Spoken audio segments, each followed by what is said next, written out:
Sarap. Hello mga sis mga kuya, eto naman ako, your babaeng lakwatsera. Today samahan nyo ako kasi nagkikrave naman ako sa Mexican food pero kakaiba to. Menudo. Ang lasa nito parang gotong Batangas or kaldong Batangas. Alam nyo yung may mga tripa, beef tripe, bituka ng baka, ganun. Tapos dito pagpasok mo, ayan, nandiyan ang mga, libre lang yan, jalapeno, pickled jalapeno to, hindi ganun kaanghang. Tapos, meron na rin dyang mga sibuyas na may cilantro, and then, doon sa isa naman is parang red radish, parang ganon. Parang garnishing. Pero ako kasi, since favorite ko itong mga to, anything fresh about vegetables, parang ginagawa ko na lang siyang salad. Ito is lime, panglagay sa soup. Ang tawag dun sa soup na in-order ko is menudo. Ito naman is medium chili, green sauce. May lime, green chili, gano'n. Hindi siya ganong kaanghang. Masarap rin siya. So, nag-order ako ng isang tacos. Ito, carnitas and carne asada. Merong rice. At ito yung special, menudo. Ito yung mga salad. Etong menudo, lahat-lahat yan, $20 lang yan. Kasi parang very authentic and local restaurant siya na Mexican. Hindi siya yung yung fusion, Tex-Mex, ganun. Ito talaga, mga locals. Minsan nga, natatakot ako baka mamaya may ice na na dumaan, di ba? Kasi yung mga ice ng mga Mexican, doon ako nakatambay, doon ako kumakain, di ba? So, pero sa sobrang sarap, ay, bahala na. Eto, kita nyo, di ba, beef tripe. Try natin ang sabaw. Yung lasa niya, kung nakakain na kayo ng gotong Batangas or kung sa Cebu naman, sa Bisaya, lasang balbakwa. Parang ganun yung lasa niya. Meron siyang atsuwete, beef tripe, na napakasarap, napakainit. Mild lang. Ito naman yung radish. So, alam nyo na pag may mabahong jutot, kung sino ang jumutot. Basta ako, hindi ako aamin kung sinong jumutot, mga sis, mga kuya. Pampaganda kasi ng mga skin to, itong mga hilaw-hilaw chenes. Tapos, eto naman, itatry ko naman dito yung ano ba yung tinry ko rito? Meron din ditong yung pinaka-pickled jalapeno. Hindi siya masyadong maanghang, pero ang sarap din. Eto yung rice. Ano bang hinahalo nila dyan? Bakit yellow yan? Siyempre, Pinoy style. Lubog sa sabaw. Sabay kain.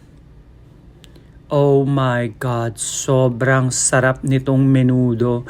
Natikman ko to dati sa New York, tapos hindi ganun kabongga. Kaya nung nag-LA ako, tsaka San Diego, ayun, doon ko natikman ng mga very authentic na menudo. Hanggang dito sa Las Vegas, ayun. Ang sarap, ito beef tripe. Sobrang lambot, sobrang malasa. Alam nyo, hindi lahat ng Mexican restaurant may ganito, tong menudo. Kasi mahirap pala tong gawin.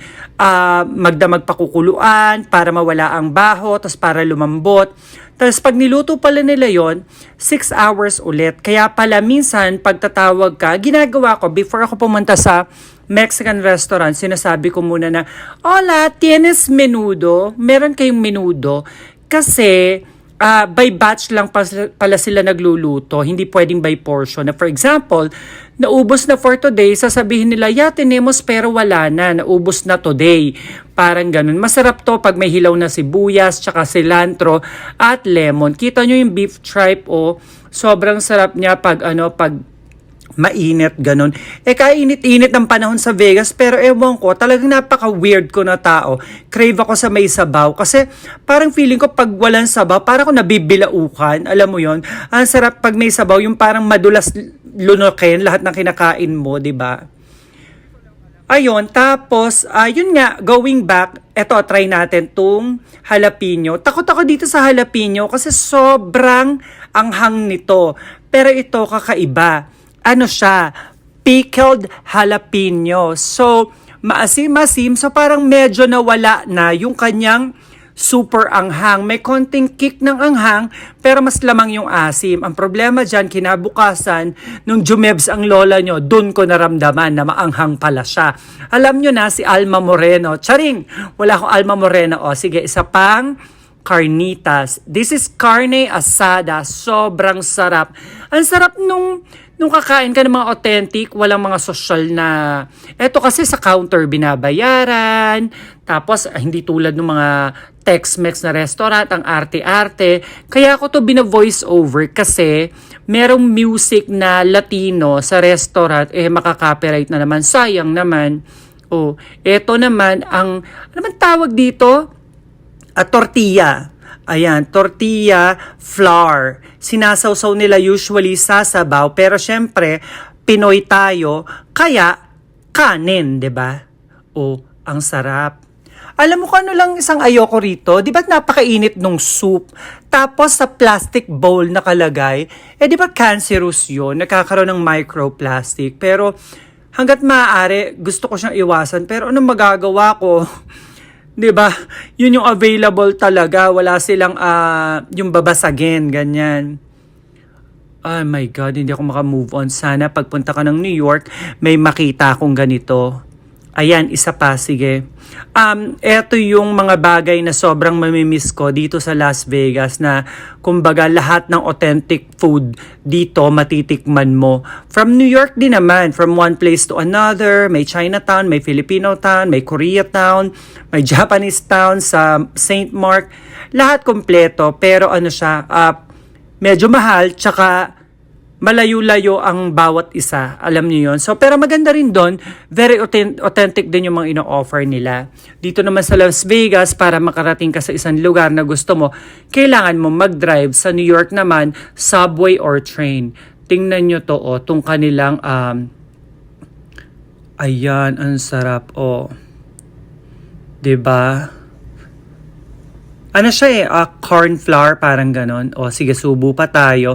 Ay, nakapasensya na mga sis, mga kuya ha, kung naglalaway kayo. Pero ano siya, maalat, konting anghang, manamis-namis, may atsuwete, tapos basta sobrang sarap niya.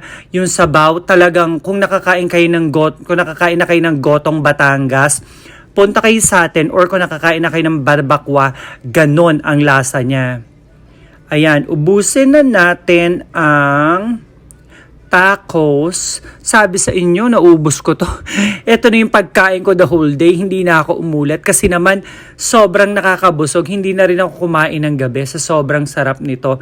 At saka bihira ka makakita ng ganito ha, na meron ka ng malaking kanin. Tapos yung main course na menudo sopa, which is menudo soup, beef tripe, na meron pang tacos, bihira na makakita ka na $20 lang. Alam mo yon. So, kaya grab ko na siya. Hindi rin naman to masarap pag iti-take out kaya inubos ko. Ayan, isa pa, pickled jalapeno. Kayo ba mga sis, mga kuya, kaya nyo ba yan? Gaano kaanghang yung kaya nyong i-take sa sikmura ninyo, di ba?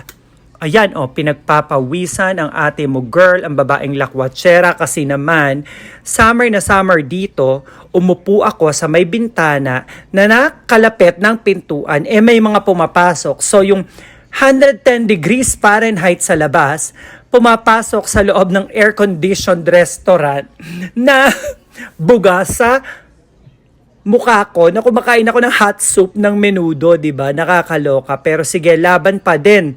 Ate girl, blush on. Sorry mga guys, nakalimutan ko mag-blush on dyan. Charing. So, ayan na ang ating pampajotot, ang radish, pulang labanos. Pero bang ganyan sa atin sa Pilipinas, mga sis, mga kuya? Or natikman nyo na ba to, menudo? Ay, pawis, punas, lapot. Nakakaloka. So, busog na ako. Ang pangalan nito, mga sis, mga kuya, El Copita. Parang may mga branches yata to kasi nakasulat dito, El Copita number 1, number 2, ganun. So, parang hindi siya fast food pero o-order ka sa counter tas dadalhin na lang nila sa'yo. At hindi sila nag-ask for tip pero nag-iwan ako ng $4. Tapos, nung paalis na ako, may nakakatuwa, merong matanda na naggigitara na una, he's very out of tune. Yung gitara niya para sira pa ata o ganyan, pero nakakatuwa naman. So yun, i-google nyo lang kung saan yung El Copita. Pero yun yung dami kong nakain ha, $20 lang. I feel like yan ang isang mga sa the best na natikman ko. Yun lang mga sis, mga kuya, pack winner.